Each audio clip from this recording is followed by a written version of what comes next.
One dark and rainy night, near a small village called Ashanagar, there stood an old abandoned railway station. Very few people went there anymore. The villagers believed something terrible had happened there many years ago. They used to say that a man once died on the railway tracks and his head was never found.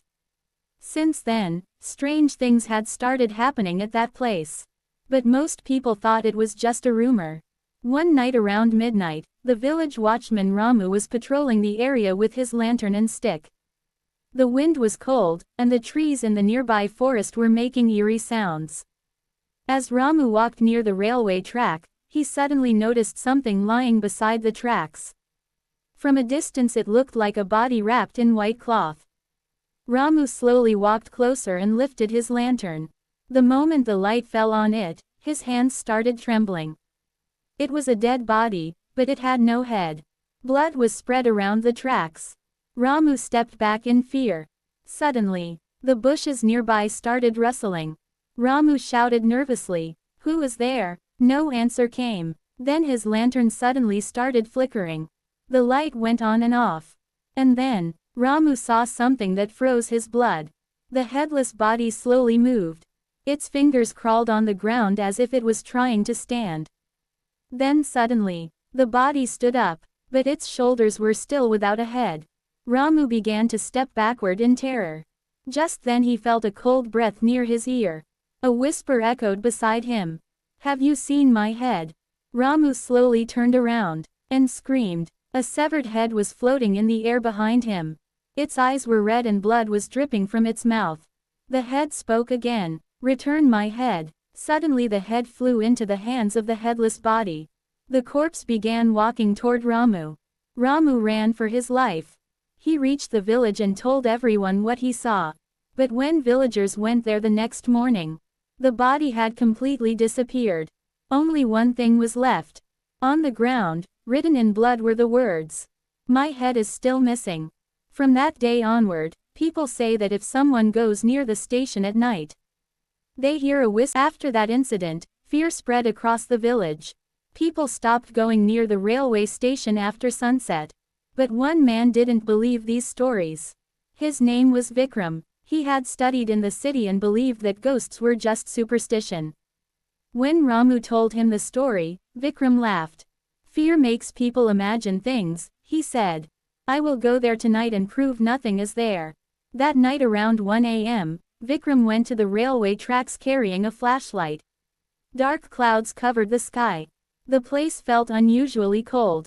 Suddenly he felt like someone was watching him. He turned around. No one was there. As he reached the tracks, he noticed something on the ground. Old dried blood stains. And near them lay an old metal locket. Vikram picked it up. Inside the locket was an old photograph of a man with a deep cut across his neck. Just then, footsteps echoed behind him. Vikram turned around. Out of the darkness a headless body was walking toward him. It was holding a severed head in its hand. The head's eyes opened. It stared directly at Vikram. The lips slowly moved. "You brought my head." Vikram dropped the locket. The headless corpse came closer. Suddenly the head began laughing. Then Vikram saw a horrifying vision. It was as if the past was replaying in front of him. Years ago, a man named Shankar had exposed a group of criminals in the village. Those criminals captured him and killed him on the railway track. To hide his identity, they cut off his head and hid it somewhere. But his spirit never found peace. Because his head was never returned. Suddenly the corpse came close to Vikram. The head whispered, "If my head is never found, every year I will take a new one." Vikram tried to run. But when he turned around, he saw something terrifying. Behind him stood dozens of headless corpses, each holding a severed head. And they all spoke together. "Now, it is your turn." After that night, Vikram was never seen again. 10 years passed. The abandoned railway station became a place no one dared to visit. Then one day a police officer arrived in the village. His name was Inspector Arjun. He was Vikram's younger brother. For years he had searched for his missing brother. Now he had come to find the truth. He met the old watchman Ramu. Ramu warned him, "Son, Do not go there. That place takes lives. But Arjun was determined. That night at 2 a.m., he went to the railway tracks. Lightning flashed across the sky. Suddenly he saw a figure standing near the tracks.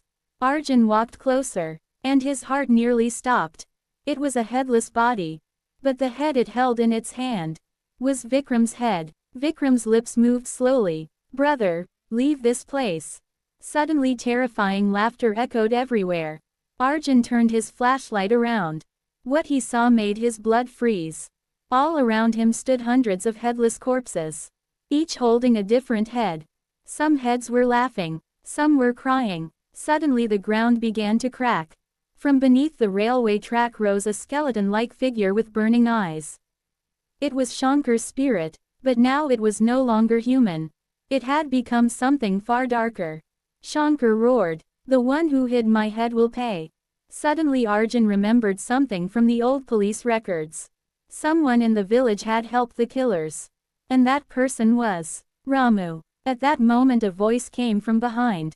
"It is too late now." Arjun turned around. Ramu was standing there, trembling.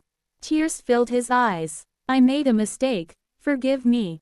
But Shankar's spirit screamed, "No forgiveness." A violent wind blew, and suddenly, Ramu's head fell to the ground. Now he too had become a headless corpse. The next morning villagers found only a police cap lying near the railway tracks. Inspector Arjun had vanished. Even today, people say that if someone walks near the old railway station at night, they hear three voices whispering in the darkness. "Have you seen my head?" And sometimes, three shadows can be seen walking along the railway tracks. Shankar, Vikram, Arjun, all waiting for the next head.